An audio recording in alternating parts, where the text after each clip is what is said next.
እውን ክርስቲያኖች እንደሚሉን እግዚአብሔር የፍቅር አምላክ ነው ወይ? እግዚአብሔር ፍቅር የሚባለውን ነገር በፍጹም እንደማያውቅ በባይብል ላይ በብሉይ ኪዳንም ሆነ በአዲስ ኪዳን በግልጽ እንመለከታለን። ጥላቻ፣ በቀል፣ ስቃይ፣ ጭካኔ እና ግድያን እንዲሁም ደም የተጠማ አምላክ መሆኑን በጣም በብዙ ጥቅሶች እናነባለን። ለናሙና ያህል እግዚአብሔር በአንደኛ ሳሙኤል ምዕራፍ 15 ቁጥር 3 ላይ እንዲህ ይላል፣ አሁንም ሄደህ አማሌቅን ምታ፣ ያላቸውንም ሁሉ ፈጽመህ አጥፋ፣ አትማራቸውም፣ ወንዱንና ሴቱን፣ ብላቴናውንና ሕፃኑን፣ በሬውንና በጉን፣ ግመሉንና አህያውን ግደል በማለት ያዛል። ሴቶችን፣ ሽማግሌዎችንና ሕፃናትን ኢቭን እንስሳትንም ጭምር በግፍ ያስገደለ አምላክ እንዴት ነው የፍቅር አምላክ የሚሆነው?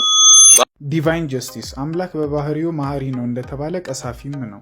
ጥፋትና ቅጣት የአንድ ሳንቲም ገጽታ በመሆናቸው አንድ አካል በነጻ ፈቃዱ ላጠፋው ጥፋት ቅጣት ማግኘቱ የአምላክን የፍቅር አምላክነት ጥያቄ ውስጥ የሚያስገባ ጉዳይ አይሆንም። ዲቫይን ጀስቲስ ከዲቫይን ሎንግ ሰፈሪንግ ተነጥሎ የሚታይ አይደለም። ዲቫይን ጀስቲስ የአምላክ ጥፋተኞችንና አመፀኞችን የመቅጣትና የመቅጸፍ ባህሪው ነው።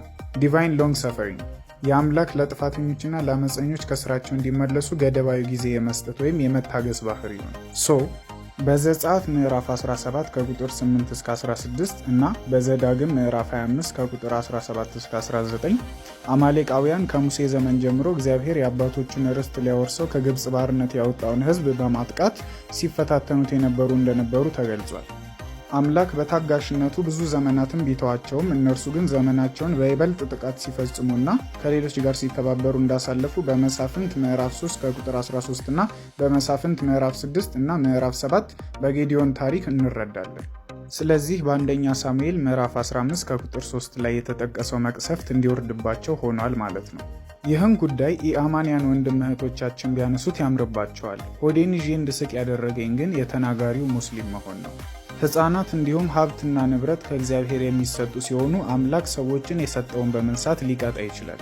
ሞት የጉዞ መጨረሻ ባለመሆኑና ከክፋት የራቁ በመሆናቸው ሕፃናቱ በሰማይ ሕይወታቸው ከግል ኃጢአት የጸዱ ሆነው ይኖራሉ። ግን አንተ ይህን ስታነሳ የገዛ ቁርአንህ እንዲህ እንደሚል ረስተኸው ነው? ሱራ 8 አያ 25 ከእናንተም ውስጥ እነዚያን የበደሉትን ብቻ ለይታ የማትነካን ፈተና ተጠንቀቁ፣ አላህም ቅጣቱ ብርቱ መሆኑን እወቁ። እንስሳቱንም አንስተሃል። በአማሌቅ ለሞቱት አህዮች፣ በጎች እና ግመሎች በጣም ስታዝን በነቢዩ ኖህ ዘመን በግሎባል ፍለድ ካመንክ 2 አህያ፣ 2 በግ፣ 2 ግመል ቀርተው ሌሎቹ በዓለም ያሉት አህያ፣ በግና ግመሎች እንደተገደሉ ረስተኸው ነው?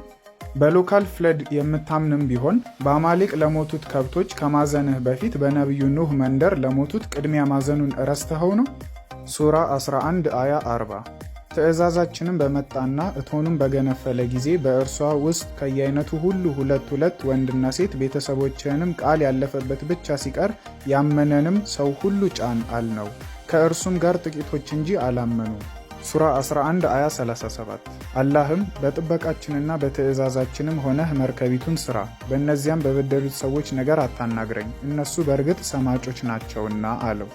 ታዲያ ቁርአኑ ላይ ከሰመጡት ውስጥ ሕፃናት፣ አረጋውያን፣ ወንዶችና ሴቶች እንዲሁም ከልብህ ያዘንክላቸው ከብቶች አልነበሩም ትላለህን? አምላካችን እግዚአብሔር ግን በንስሐ ዘመናቸው ላይ የሚያምፁትን የሚቀስፈው ተጸጽተው የለመኑትን ደግሞ የሚምረው ሲሆን የፍቅር አምላክ ነው።